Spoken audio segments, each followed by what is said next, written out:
It's a good story of success after failure. They finally just come to a point when they're like, I'm fed up, I've had enough, I'm taking control of this situation. When those kind of traumatic things happen at such a young age, that's usually what triggers.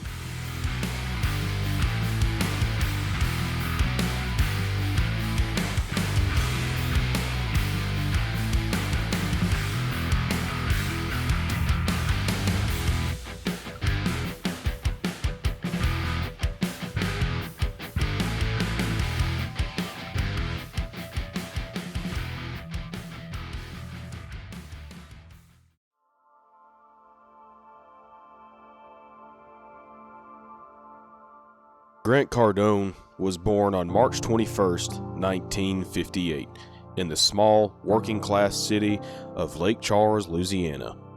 He was the fourth of 5 children in a big Catholic family. Life in the Cardone household was modest, but stable. His father, Curtis Lewis Cardone, was a provider. That sense of stability shattered when Grant was just 10 years old. His father died suddenly of a heart attack at age 52. For a young boy, the loss was not just emotional, it was financial. His mother, Concetta, went from raising her family in relative comfort to raising 5 kids alone, anxious about how to keep food on the table. Grant would later say that this moment, watching his family slip into financial fear after his father's death, was what planted the seed of obsession in him. The idea that you could lose everything overnight. The idea that money meant security, and without it, everything could collapse. But at that time, as a boy, he didn't channel it into motivation. He channeled it into anger and into rebellion. By the time he was in his mid-teens, Grant was already experimenting with drugs and alcohol. He was restless, resentful, and unfocused. At 16 years old, he said he was smoking weed regularly, drinking, and later going into cocaine and pills. Grant didn't just party occasionally. He became what he calls a daily user. It wasn't recreational, it was habitual. He says, "For almost 10 years, I used drugs every single day." Through his late teens and into college, the spiral got worse. Despite the drug use, he managed to graduate from LaGrange High School in 1976 and enrolled at McNeese State University, eventually earning a degree in accounting. But he wasn't thriving. He was lost, angry, and high most of the time. By his early 20s, his life was falling apart. He lost jobs. He fought constantly. He overdosed multiple times. He was deep in debt, living with his mother, and in his own words, the guy your mother warned you about. At 23, with a college degree in hand but nothing to show for it, he was at rock bottom, paranoid, addicted, and violent. By 25, his family intervened. They pushed him into a treatment center in Louisiana. Grant didn't walk into treatment as a believer. He went because he had no other options. But in rehab, something clicked. He realized that if he could quit drugs, he could do anything. The same obsessive energy he poured into addiction could be redirected. He has said many times, "I replaced my drug addiction with an obsession for success." From that moment in 1983, at age 25, Grant said he's been completely clean. No relapses and no turning back. After rehab, he had to face reality. He was broke. No skills, no connections, just a college degree and a reputation as a burnout. The only job he could land was one he hated: car sales. He despised the industry, thought it was sleazy, but he had to pay bills, so he leaned in. He studied other salesmen. He memorized scripts. He read books on persuasion and negotiation. He tracked every word and every result. Where others coasted, Grant obsessed. Within a few years, he became the top salesman at the dealership. Then, he started training other salespeople. By his early 30s, he had made his first $1 million. He often says, "My first million was the hardest. After that, the next came faster." Through the 1990s and early 2000s, Grant Cardone transformed himself into a national sales trainer. He founded Cardone Training Technologies, selling workshops, books, and video programs. He built a reputation as one of the most aggressive, energetic sales coaches in America. His message was simple. Sales was the backbone of success. Learn to sell, or you'll always be broke. By 2010, he had written several books. His breakout success came with "If You're Not First, You're Last," which became a New York Times bestseller. A year later, he realized his most famous book, The 10X Rule.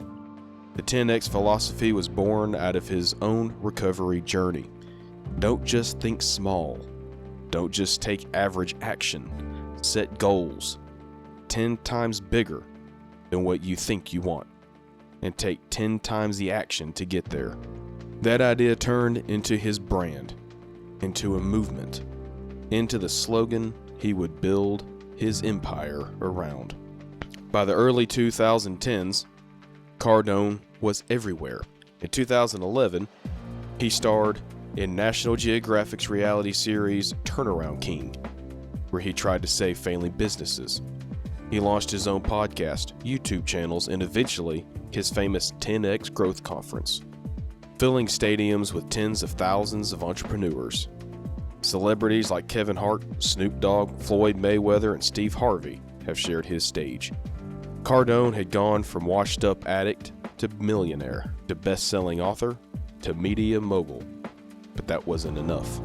Grant Cardone's real wealth didn't come from book sales or speaking gigs. It came from real estate. In the 1990s, he started buying small, single-family homes, but he quickly realized they were unstable. Tenants left, properties sat empty. He lost money. So he shifted to multi-family apartment complexes, properties that had dozens or even hundreds of units, where one vacancy didn't break the bank. His rule became never buy less than 16 units, and only buy properties that cash flow immediately. Over the years, he scaled up, deal after deal. Then in 2016, he launched Cardone Capital. Cardone Capital was designed to let regular investors, people with as little as $5,000, buy into massive apartment complexes that usually only hedge funds or private equity firms could touch. By 2025, according to the company's own reports, Cardone Capital had over $5.3 billion in assets under management, around 14,600 multifamily units, over $1.7 billion raised from investors, and more than $400 million returned in distributions. He built one of the largest private multifamily portfolios in America and became a figurehead for what he called democratizing investing. In 2004, Grant married Elena Lyons, an actress turned entrepreneur. Together they built their brand as a power couple, co-hosting shows, writing books, and raising two daughters, Sabrina, born in 2009, and Scarlett, born in 2011. He often says his biggest success isn't the billions, it's being a husband and a father while staying clean. But not everything has been smooth. In 2016, the SEC told Cardone Capital to stop using overly aggressive projections in its marketing. In 2020, an investor named Louis Pinot filed a securities fraud lawsuit, claiming Cardone misled small investors with promises of returns that were exaggerated. In 2021, a district court dismissed the case. But on June 10th, 2025, the U.S. Ninth Circuit Court of Appeals reversed that dismissal, reviving the class action. The court said investors had sufficiently alleged that Cardone's promotional statements and omissions could be misleading. That doesn't mean he's guilty. It means the case is moving forward. The outcome is still to be determined. To some, he's a hero who gave everyday people a shot at real estate deals. To others, he's a hype man who blurred the line between motivation and manipulation. Through it all, Cardone's philosophy never changed. 10x everything. Replace addiction with obsession. Cash flow is king, and rent where you live. Invest where it pays. He says recovery gave him the discipline to succeed, but obsession gave him the fuel. Grant Cardone's story is not clean and polished. It's raw. It's a story of a boy who lost his father too soon, who numbed himself with drugs through his most formative years, who almost destroyed his life. It's also the story of a man who walked into rehab at 25, decided never to use again, and replaced his addiction with a drive that would take him to billionaire status. Today, he's both celebrated and criticized, hailed as a sales genius and empire builder, but also challenged in court for how he built it. Love him or hate him, his journey shows the brutal truth. The same energy that can destroy your life can be the very fuel that saves it. If you can turn addiction into obsession, and obsession into purpose. All right, well, welcome back to Raw Recovery. I'm Dillon. I'm Chris. And that was a story about Grant Cardone, obviously. Grant is somebody who a lot of people know about, but there's still a lot of people who don't. And there's a good story there. It's a good story of success after failure. He's a controversial kind of person. He still is, as you heard in the story. He's he kind of reminds me of not quite of an extreme version of Jordan Belfort from Wolf of Wall Street. Yeah. Or the movie about him, Wolf of Wall Street. But I would say not quite as extreme. I don't think he's done the same things that Jordan did. We are sick. Yeah. But we're still doing this. As you can hear in my voice, probably. Someone from Disney got us sick last week. Yeah, and I have decided to start wearing my hat collection in the show.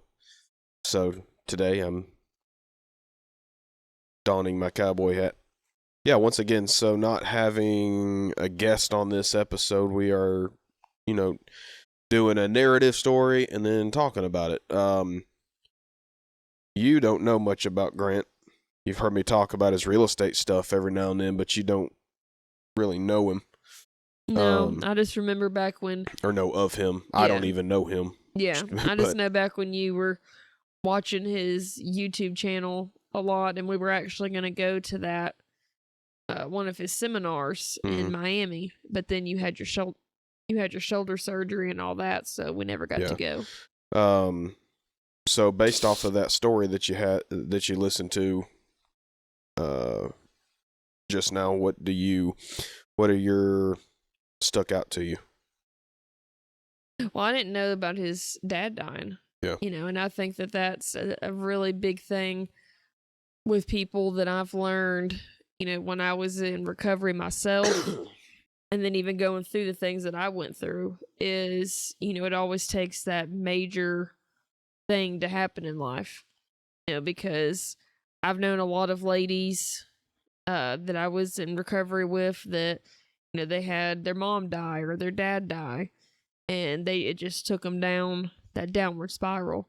And there's some that still, even with recovery, they still haven't gotten, they haven't gotten out of it. Gotten it figured out. Yeah. And it's just, all it takes is that happening. And I think a lot of it too is when those kind of traumatic things happen at such a young age. That's usually what triggers people to go down those paths. Like mine, with John, I wasn't young, but that was still, your brain's not fully developed until you're in your 20s. So like, if that happened with me when I was 18, Science has recently discovered that for males, it is closer to 30 years old before our brain finally is fully developed. Yeah, and I can't remember what it is for women. Much younger. Yeah. I think it's like 23. Yeah. And so, like, that stuff that happened to me, that's when I was, still doing that. And that's how it's been with a lot of other people that I've met. All of their stuff has happened at really young ages. And I think that kind of stuff really sets the tone for how your life's going to be. Well, I wouldn't say it sets the tone for how your life's going to be, but if you, like, for some people, I guess. I think you, and I think that's first of all, comment your opinions too, about Grant's story. What your kind of takeaways were. The same question I just asked Chris of, what stuck out to you. Comment, and let us know. But, back to what I was saying, something that I think is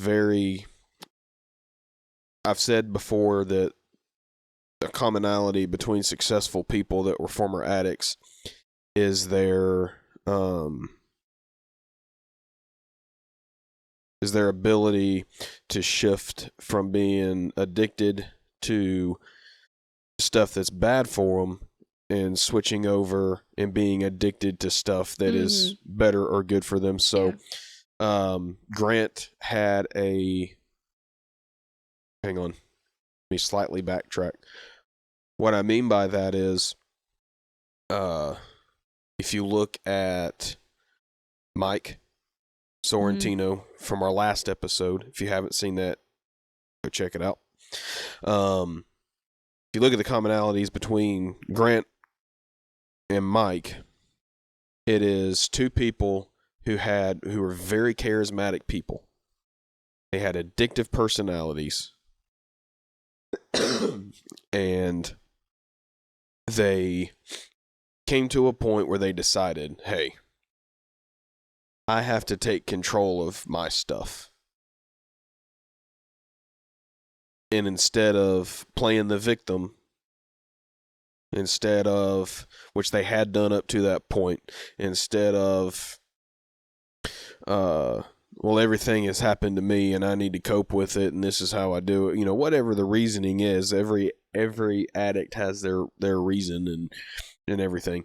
But they finally came to a point where it was like, I can't accept this anymore. I have to make the change. Instead of letting life happen to me, I'm going to start happening to life. And I'm going to form my life to what I want, rather than taking life as it comes.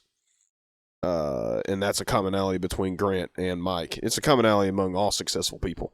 All successful people, whether they're addicts in the past or not, you hear a kind of a hippy dippy new age term of manifesting, right? They manifest these things into existence, their success and all this kind of stuff. But really what it is, watching my dad as an example, is once you start down a path of, I'm going to start taking control of life instead of life taking control of me, as far as you can control it. There are things that happen that you can't control, but you can control your reaction to the things that you can't control. You can't control your dad dying at 10. But you can control how you respond. But you can control how you respond. Yeah. And sometimes it may even be as simple as, okay, well, what would he want for me? Right. If you're in that state of mind, it's it's not a thing of if you're in that state of mind, I can think that way. That is what you can control, is your state of mind. And I know that because of the issues that I have, that I'm in a position of depression and anxiety, and I don't want to see any human being. But I'm still going to get on here on camera and I'm going to talk like everything's fine. I'm still going to go to work. I'm still going to mow the grass. I'm still going to, play with, the kids and stuff. I'm still going to do stuff, even though I don't feel like it. Mm-hmm. I'm taking control of my state of mind. I may not feel like it. I may not feel like doing this or that. I'm going to do it anyway. And that's a commonality among all successful people, but it's really a commonality among successful people that are former addicts. They finally just come to a point when they're like, I'm fed up, I've had enough, I'm taking control of this situation. Right. And then they get addicted to success.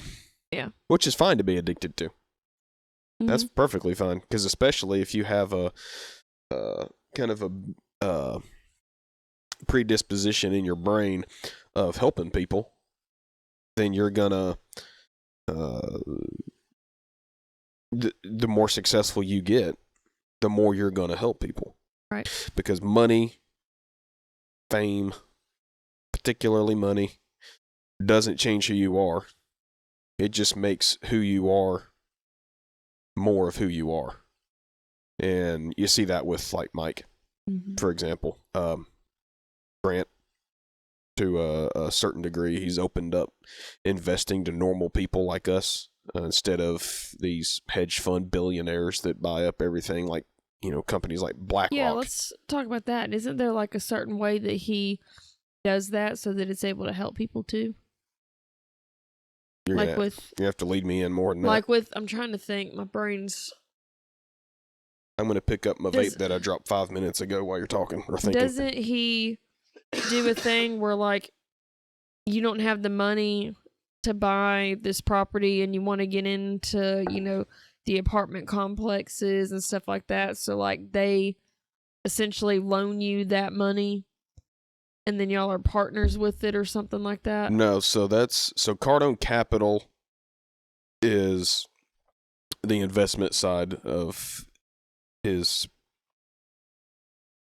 one of his many companies. And what they do is you can invest with them for as little as $5,000. That's the thing that you were going to try to do, right? Yeah.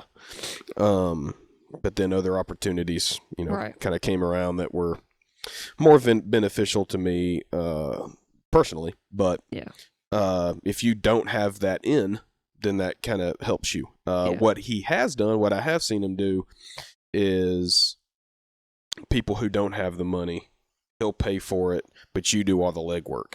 Mm-hmm. You bring him the deal, you do the legwork of structuring the deal and excuse me, and getting the not the bank side of it, because that's Grant's area in this situation, but the seller, between the buyer and the seller, you get that kind of sorted out, price negotiations and things like that. And you do the legwork of will this be profitable? Will it cash flow immediately? What does it need as far as improvements and upgrades and maintenance and crap like that? And if it all checks out and you do all the legwork, he puts in the money, and you can then go and you have the deal. But on paper, for a bank looking at a deal like that for a multifamily, you're looking at an apartment complex, just say, and the bank sees that you're an owner of it. They don't look at it as, okay, well, Grant Cardone put 100% of the money in, and you're, 60-40 or 70-30 partners on it. Grant would have the lion's share, obviously. They look at it as, no, you own this property. Oh, okay. So you get 100% credit as far as the bank's concerned. So then you can go to another bank and do your own deal and be the 100% owner of it. So he essentially helps you get your foot in the door with it. Yeah. I mean, he doesn't do that for everybody. Let me make that clear. Yeah. He has done, and I don't mean he does it for people he knows. He's done it for people that he doesn't know. He's done it for people that call into his show. Also, I was about to ask, didn't you say this? Yeah, and he's like, he's like, hey, that's a really good deal. How much money do you have? And they're like, I don't have any. And he goes, okay, I got money. Yeah. And they'll do the deal together. But, don't think that he does that for everybody and go run into Grant with a bunch of deal opportunities. But he does try to help people, I think. And I think that just comes from where he was from. Like he had somebody help him in the early days. We didn't go to it in the story, But he had somebody who helped him in the early days get into single family property rentals. And he's kind of turned around and done the same thing. He just does it on a mass scale. So he's just trying to like give back to what he was given, essentially. Yeah, in his way. Similar to Mike. Mike does a similar thing. With his Archangel centers that he's doing. Well, even before that, he was going to going places. and speaking, just trying to encourage people. That's a big thing in this world. It's just encouraging. Like, look, listen, I did it. You can do it. Right. Trust me. Yeah. There is nothing special, and that's something that my dad taught me growing up. There is nothing special about the people who are successful and the people who are not. Sorry, I said that completely wrong. There's nothing special about the people who are successful. There's no difference between the people who are successful and the people who are not. They just put in the work to get there. Right. And success can mean anything. I mean, successful with recovery, successful with money, successful with family, successful with faith, whatever. Whatever success looks like in your mind, there's no difference between the people who achieved it and you who have not yet. The only difference is taking control of your own mind, which also means taking control of your own emotions and taking control of your own body and saying, I'm controlling this now. It's not the devil on my shoulder. It's not the angel on my other shoulder. It's me. And that leads to deciding faith, if you want to do that. And it leads to, once if you go down the faith route, then now you have an advocate on the spiritual side, somebody to talk to that, will talk back. You just got to learn to listen. God's there. He talks all the time. One of his names is the Word. And as I've said many times, one of his names is the Word, and he doesn't know how to shut up. He's always talking. You just got to learn how to listen. And it is an art. It is something that takes time, which you've been working on. Yeah. Trying to learn, like, hey, was that God or was it not? And I get frustrated because I'm like, it's been 5 years. Right. Figure it out. I'm getting better. You are getting better. I think that when you got the word of, our youngest, when we were at the Elevation concert, and you felt God tell you that we were going to have our baby after a lot of miscarriages, and then a month later, it's like, oh, hey, yeah, I'm pregnant again, and this one stuck. It's like, I think that was, so again, when you have a taste of success, that would be a form of success. It starts clicking in your brain. Oh, okay, so that's what it sounds like. Oh, that's what it looks like. That's what it feels like, whatever it is. And then you start moving forward. And it always starts out small. Well, I'd say always. It most of the time starts out small. Small success. And it gives you the taste. Mm-hmm. And then it's okay to be greedy with success. Then you want a little bit more. A little bit more. A little bit more. And next thing you know, you look back and you're like, how did I get here? And that's where the gift that God gave us of memory comes in. Because our memory gives us the ability to look at our lives the way that God sees all of time, from beginning to end. We can see how it all fit together up until where we're at today. Oh, well, if this crap didn't happen, then this thing wouldn't have happened, and then this big ball of spaghetti starts to make sense. It's a puzzle. It's not a drag race. It's a road course. It's very convoluted and crazy. But if you take control of everything that you can take control over, then the outcome is going to be much better. And that's something that Mike and Grant, so far as we add more people that we'll talk about on these videos, you'll see how they fit in as well to the same concept. And excuse me again, sick, so a lot of coughing. Yeah. And I wanted to be clear, if I keep doing my eyes and stuff like that, it is because I'm exhausted, because I do not feel good. Yeah. I don't want people in the comments be like, oh, why is she looking like that? I'm trying not. Because we're sick as crap. Yeah. And we're still doing this. And we just got back from Disney World. Yeah. It's taking everything. Still haven't recovered from that. No. It's taking everything. Because guess what? You may not know this. Okay. I did before we went. She did not want to listen. Orlando, Florida, in the dead center of August, is freaking hot. I knew it was going to be miserable. So. It was fun, though. I just didn't know we were going to get sick.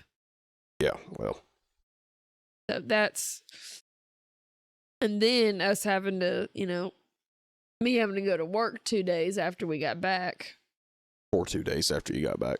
You worked the very next day. Yeah, working the very next day. So, today's really the only day in, the past 8 days that we've actually been able to sleep and relax. So, that's why there's been times that my eyes have been kind of going back. Because the more that we sit here, the more I feel like I'm about to just fall over. I'm so tired. What else kind of stuck out to you, or do you have questions about when it comes to Grant's story? Or maybe not questions, but comments, all that kind of stuff. Growing up with the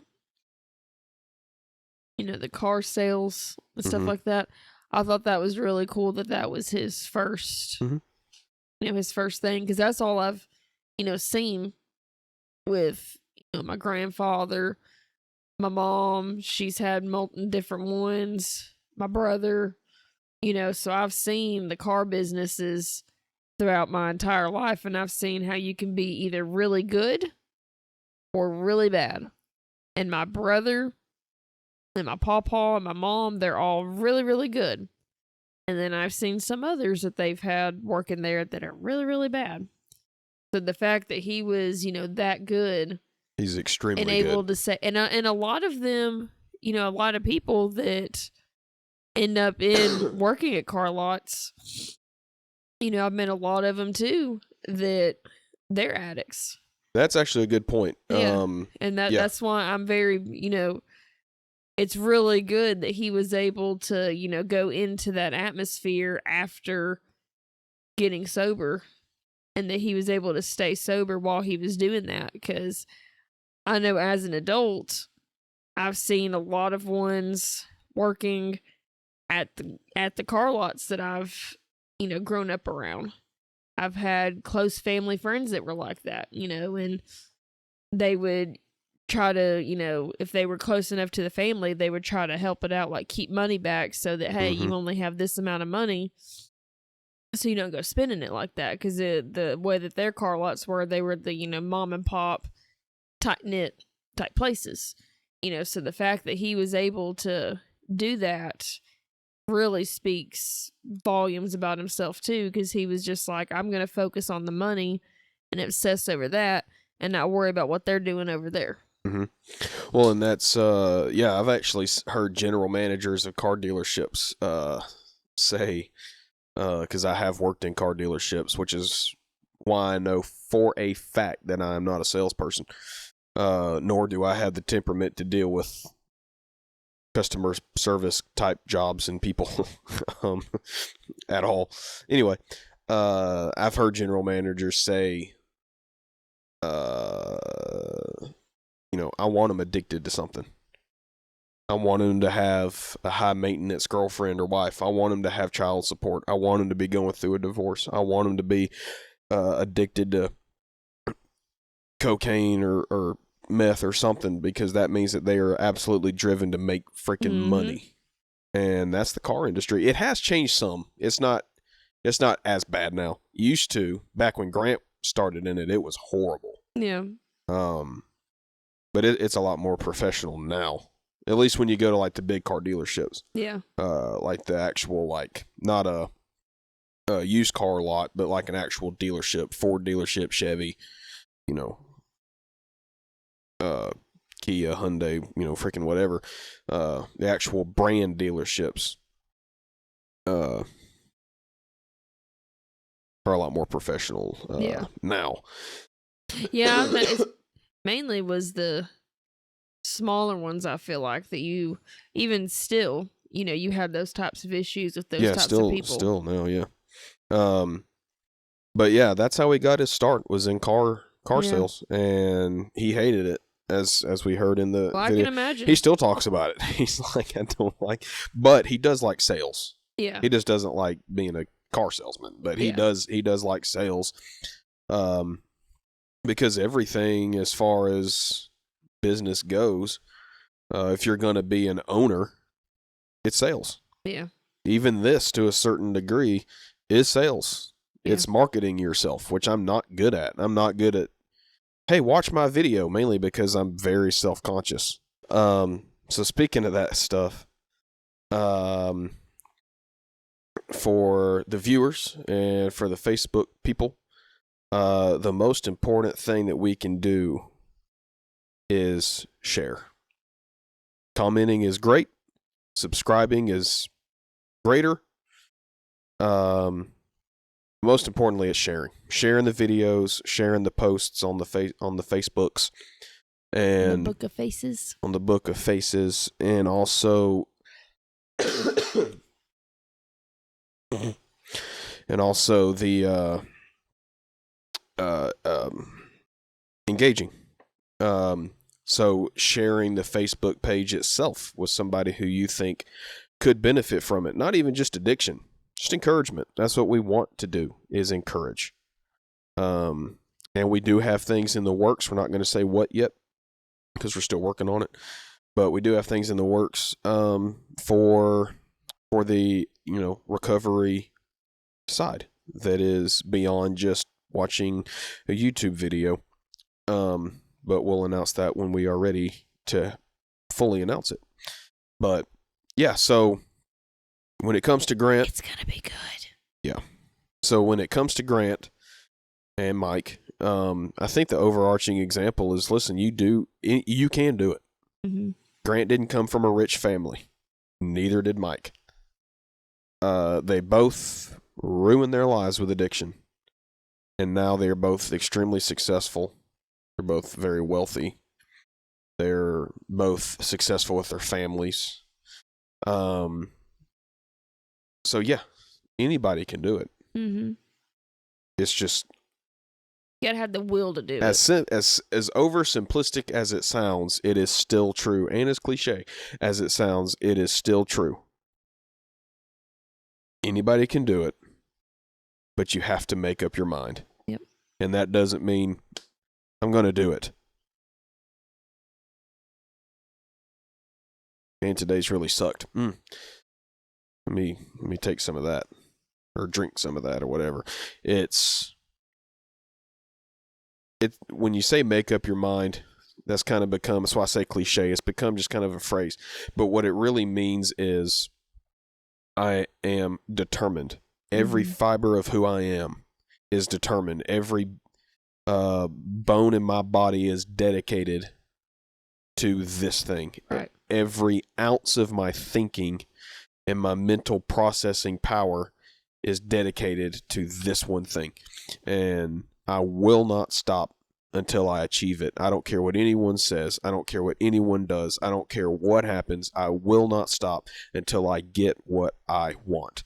The same thing that addicts have for what they're addicted to. It's the same thing, but for success over addiction. Like I said, we said it on I think we said it on the last one, but I've also posted it on here before too. You did everything you could to get high, so you can do everything you can to get sober and stay sober.